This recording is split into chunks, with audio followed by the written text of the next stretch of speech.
Computer, phone ಎಲ್ಲ commodity, ಸರಕು ಅಂತ ಹೇಳ್ತಾರೆ, ಉಪಕರಣ. ಉಪಯೋಗ ಆಗಿದೆ.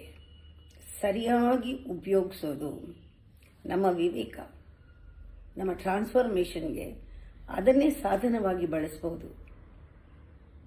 ಸಮಾಜ ಎಷ್ಟು ರೂಪಾಂತರ ಆಗಿದೆ, ಎಷ್ಟು ಕಷ್ಟಕರವಾದದ್ದು, ಹಿಂದೆ ಸಾಧ್ಯವೇ ಇಲ್ಲ, ಬಹಳ ಟಿಡಿಯಸ್ಸು ಅಂತ ಅಂದ್ಕೊಂಡಿದ್ದು ಎಲ್ಲ ಅಂಥ ಬೇಸರಗಳಿಂದ, ಕಷ್ಟಗಳಿಂದ ಹೊರಗೆ ಬಂದಿದೆ ಅಲ್ವಾ. ಯಾರಿಗೇನು ಬೇಕೋ ಎಲ್ಲ ಅದರಲ್ಲಿದೆ, ಚಿಕ್ಕ ಫೋನ್ನಲ್ಲಿ. ಯಾವುದು ಅಸಾಧ್ಯ ಅನಿಸಲ್ಲ, ಎಲ್ಲ ಅಸಾಧ್ಯವಾದದ್ದೆಲ್ಲ ಸಾಧ್ಯವಾಗಿದೆ.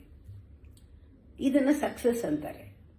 ಪೊಲಿಟಿಕಲ್ನಲ್ಲಿ ಫೀಲ್ಡಲ್ಲಿ ಸಕ್ಸಸ್ ಆಗುತ್ತೆ, ಸೈಂಟಿಫಿಕ್ ಫೀಲ್ಡು, ಯಾವುದೇ ಕ್ಷೇತ್ರದಲ್ಲಿ ತಗೊಳ್ಳಿ, ಸುಲಭವಾಗಿ ನೀವೆಲ್ಲ ತಿಳ್ಕೊಬೋದು.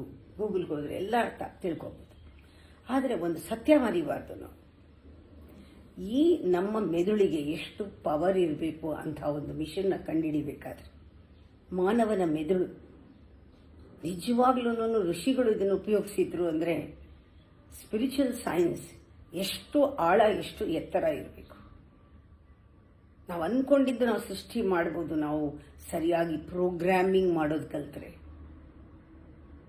ಹೇಗೆ ಕಂಪ್ಯೂಟರ್ನ ಪ್ರೋಗ್ರಾಮ್ ಮಾಡ್ತೀರಾ ಹಾಗೆ ಹಾರ್ಡ್ವೇರ್ ಸಾಫ್ಟ್ವೇರ್ ಅಂತ ಮಾತಾಡ್ತೀರಾ, ಇಲ್ಲೇನೆ ನೀವೆಲ್ಲ ಮಾಡಬಹುದು. ನಿಮ್ಮ ಸಬ್ಕಾನ್ಷಿಯಸ್ ಮೈಂಡ್ನ ಪ್ರೋಗ್ರಾಮ್ ಮಾಡೋದು, ರೀವೈರಿಂಗ್ ಆಫ್ ದಿ ಬ್ರೈನ್ನಲ್ಲಿ ಒಳ್ಳೆ ಎನ್ಸೈಮ್ ಕ್ರಿಯೇಟ್ ಆಗೋ ಹಂಗೆ ಮಾಡ್ಬೋದು. ಲೂಬ್ರಿಕೇಶನ್ ಬಾಡಿನಲ್ಲೆಲ್ಲನೂ ಕೂಡ ಎಲ್ಲ ಜಾಯಿಂಟ್ಸ್ನಲ್ಲಿ ಲೂಬ್ರಿಕೇಟ್ ಆಗುತ್ತೆ, ಕರೆಕ್ಟಾಗಿ ಅದು ಆರೋಗ್ಯ ಆಗುತ್ತೆ. ಯಾವಾಗ ಬ್ರೈನಲ್ಲಿ ನಾವು ಸರಿಯಾಗಿ ಎಮೋಷನ್ಸ್ನೆಲ್ಲ ಕಂಟ್ರೋಲ್ ಮಾಡಿದ್ರೆ, ಬ್ರೈನ್ನ ಮೆದುಳನ್ನು ಆರೋಗ್ಯವಾಗಿಟ್ಟರೆ, ಫೋಕಸ್ ಮಾಡಿದ್ರೆ. ಸ್ಪಿರಿಚುವಲ್ ಸೈನ್ಸು ಈಗ ಆರ್ಟಿಫಿಷಿಯಲ್ ಇಂಟೆಲಿಜೆನ್ಸ್ ಎಲ್ಲ ಬರ್ತಾ ಇದೆಯಲ್ಲ, ಎಲ್ಲ ಸ್ಟಡಿ ಮಾಡ್ತಾ ಇರೋದೇನು, ಬ್ರೈನ್ ಆಕ್ಟಿವಿಟಿ.